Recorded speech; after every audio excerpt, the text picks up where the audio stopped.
Welcome everyone to Ozarks. Tonight I'm Brian Calfano, joined by Amy Blansett and Nick Reed, our Ozarks first contributors. And guys, let's just chill a little bit and talk about something relaxing for some people. It's marijuana. A lot of people are talking about legalization. And is there a benefit to the Show Me State? Where do you both come out on that larger question? Live and let live, Amy?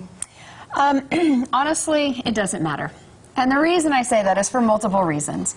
The individuals who are going to end up making money on this, you'll see some propaganda, is that the shops are going to open in lower income areas, they're going to employ individuals, and there's going to be a social economic boost in that area. That rarely is seen, and really the only individuals making money are large companies and those who already have a lot of money to invest in these properties. The other thing we see is that taxation. So we're going to get taxes flooding into the state by taxing this product. We're seeing, other states that have done that are not seeing the taxation go into, the services as expected, and they're not doing, what was prescribed by them. We can go into crime and the idea of whether or not crime increases or decreases. The most important thing, though, is decriminalization.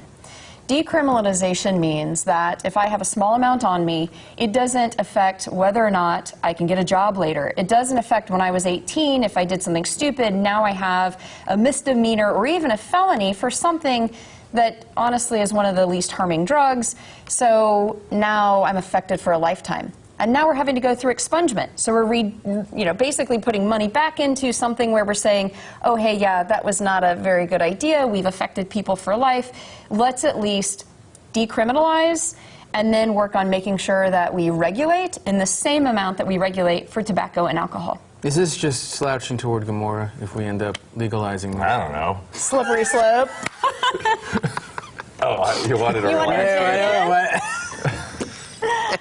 So, this shouldn't matter, but I've never, it's one of the few things I've never done. I don't have any desire to. Show of hands. Barring. I wore green today for a reason. Barring any sort of medical purposes to where it took pain away, I don't have any plans on it.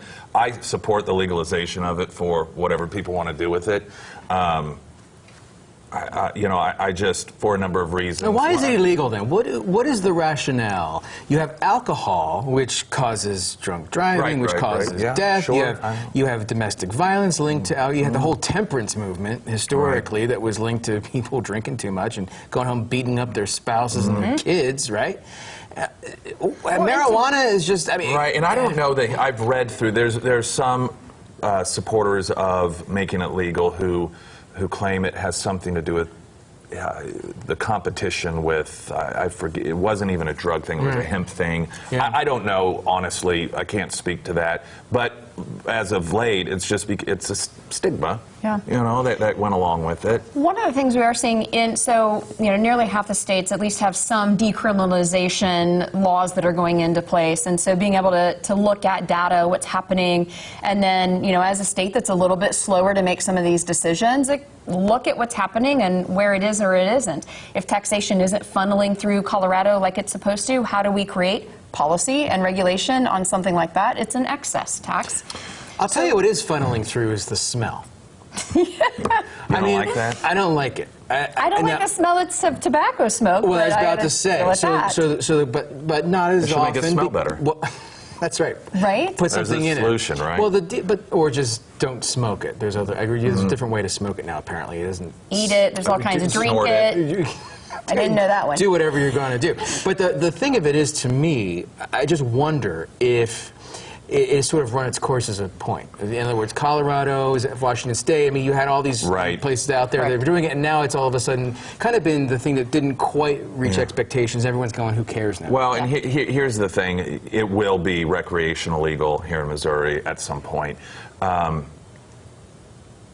don't know. It was some time ago having this discussion very early on, and I said once politicians realize how much money they will get their hands on with it, they will start passing legalization. It is about the money, and you're right. Big companies are behind it, already paying into our politicians to begin making decisions. California is a tremendous example of not just what happens with this, but with government and business. You know, California had 3 counties for the longest time that was responsible for 80–90% of all domestic marijuana, and these were all small. They were, you know, Humboldt County being one of them, very, you know, illegal operations. But very excited once it was going to become legal recreationally. It would cost 6 figures to get a license. And so you have, as Amy pointed out, they're these just big corporations, and then the little guy isn't able to do it. And so what happened in California is you still have an underground marijuana economy, and for perhaps the first time in recent California history, they actually moved to cut taxes on the marijuana because they recognized they weren't getting as much revenue off it because people were continuing to buy underground, because it was becoming so expensive for it to become legal because of the government, you know, with the taxes and regulations and everything. And another thing we are seeing with the cost of it decreasing, so by legalizing, it becomes more affordable. So we're seeing less of it brought in from other countries, and then we can also look at if we can regulate and make sure that other things are added to it, or, you know, they're not laced with things. So there are some things where when we see a decreased price in it, we also see a decrease in the crime related with it because there isn't money in it. And so that is one thing that they've shown with at least the decrease in price of it, that it has decreased with some of the illegal activity around it. And I just wanted to say, too, not that anyone necessarily cares, but... Well, hurry up, because I'm feeling hungry. My opinion on the legalization of it, in my perfect world also, you don't have government, you know, if it leads you to be the sort of person that is relying on government to fund your lifestyle, in my world that wouldn't happen. Personal responsibility, you are not only personally responsible for what you do, but the effects it have, you know, on you. If you never had a chance to listen to our podcast, it's called From the Constituency. It features these two being as brilliant as they are on our air, folks. So we hope you'll join us for that. It's Nick Reed and Amy Blancett. I'm Brian Calfano. We'll be back after this.